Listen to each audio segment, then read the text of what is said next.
இன்றைய வாக்கு தத்துவம், உங்கள் புலம்பல கர்த்தர் ஆனந்த களிப்பாக மாற பண்ணுவார். சங்கீதங்களின் புத்தகம் 30ஆம் சங்கீதம் 11ஆம் வசனம். தாவீது சொல்லுகிறார், என் புலம்பல கர்த்தர் ஆனந்த களிப்பாக மாற பண்ணினார் என்று.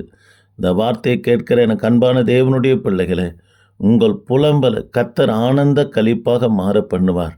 எத்தனையோ நாள் பாரப்பட்டேன், ஜெபித்தேன், ஆனாலும் எனக்கு கரு தரிக்கவில்லை என்று புலம்புகிறாயா? கர்த்தர் உன் புலம்பல ஆனந்த களிப்பாக மாற பண்ணுவார். அதிக நேரம் உபவாசித்தும் கர்த்தருடைய சமூகத்தில் காத்திருந்தும் ஊழியம் சரியான விதத்தில் வளர்ச்சி இல்லாமல் புலம்புறீங்களா?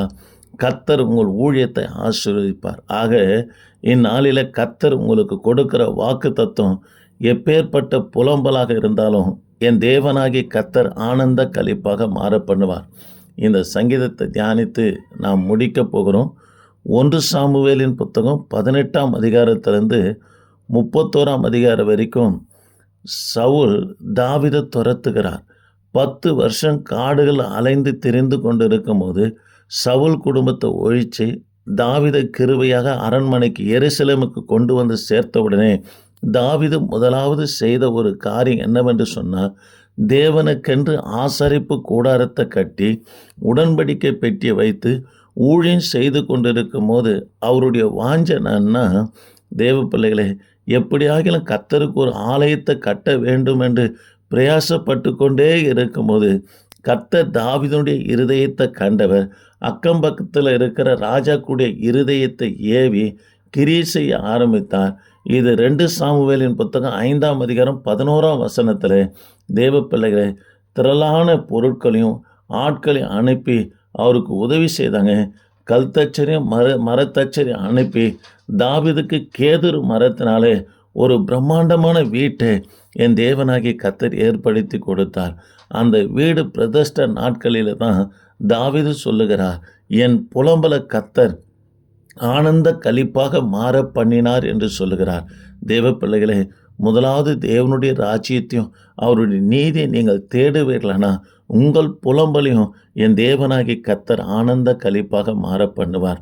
10 வருஷம் காடுகளிலே அலைந்து திரியும் போது எத்தனை நாள் மழையில் இருந்திருப்பார், பனியில் இருந்திருப்பார், புயல் அகப்பட்டு இருப்பார், வெயிலில் அவஸ்தைப்பட்டு இருப்பார். இது எல்லாவற்றையும் பார்த்ததான தேவனாகி கர்த்தர் அரண்மனைக்கு வந்த பிற்பாடு ஆலயம் ஆலயம் ஆலயம் என்று சொல்லி தாவீது முதலாவது கர்த்தருடைய ராஜ்யத்தை தேடிய நிமித்தமாய் கர்த்தர் அவர் புலம்பல ஆனந்த களிப்பாக மாற பண்ணினார். எத்தனையோ நாட்கள் பனியிலும் வெயிலும் இருந்த தாவீதுக்கு பிரம்மாண்டமான வீட்டை அக்கம் பக்கத்தில் இருக்கிற ராஜாக்களுடைய இருதயத்தை ஏவி கட்டி கொடுத்த உடனே இது தாவீதுக்கு ஒரு புலம்பலாகவே இருந்தது. எப்போ நான் போய் என் வீட்டில் தங்குவேன், எப்போ நான் போய் என் வீட்டில் படுப்பேன் என்று. தேவ பிள்ளைகளை, கேதுரு மரத்தினால் கட்டப்பட்ட வீடு என்று சொல்லப்பட்டு இருக்கிறது. கேதுரு மரத்துடைய தன்மை வெய்ய நாட்களிலே கேதுரு மரத்தினால் கட்டப்பட்ட வீடு வெய்ய நாட்களிலே நாம் உள்ளே போவோம்னா குளிர்ச்சியாக இருக்கும். இதே பனி மழை நாட்களிலே அந்த வீட்டில் இருப்போம்னா வெதுவெதுப்பான நிலை காணப்படும்.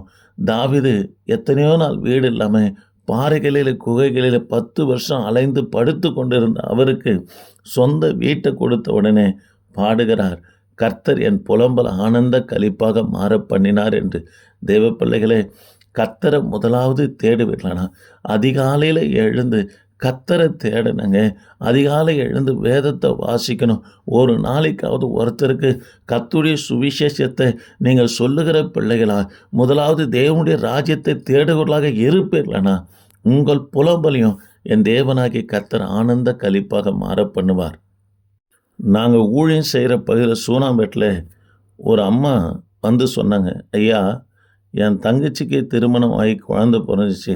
அதுக்கு முன்பதாகவே நான் திருமணம் ஆனேன், எனக்கு குழந்தை இல்லை என்று சொல்லி அவங்க கலங்கினாங்க. ஜெபம் பண்ணும்போது கர்த்தர் சொன்னார், உங்களுக்கு 2 பிள்ளைங்க ட்வின்ஸு கர்த்தர் தருகிறார் என்று சொன்ன உடனே அதே மாதத்தில் குழந்தை நின்று 2 பிள்ளையை பெற்றெடுக்கும்படியாக கர்த்தர் செய்தார். அவங்க புலம்பல கர்த்தர் ஆனந்த களிப்பாக மாற்றினாருங்க. இந்த வார்த்தை கேட்கிற தேவ பிள்ளையே, முதலாவது தேவனுடைய ராஜ்யத்தை தேடுவேனா உங்கள் புலம்பல் என்னவா இருந்தாலும் ஆனந்த களிப்பாக கர்த்தர் மாற பண்ணுவார். கர்த்தர் தாமே உங்களை ஆஸ்வதிப்பாராக. ஆமேன்.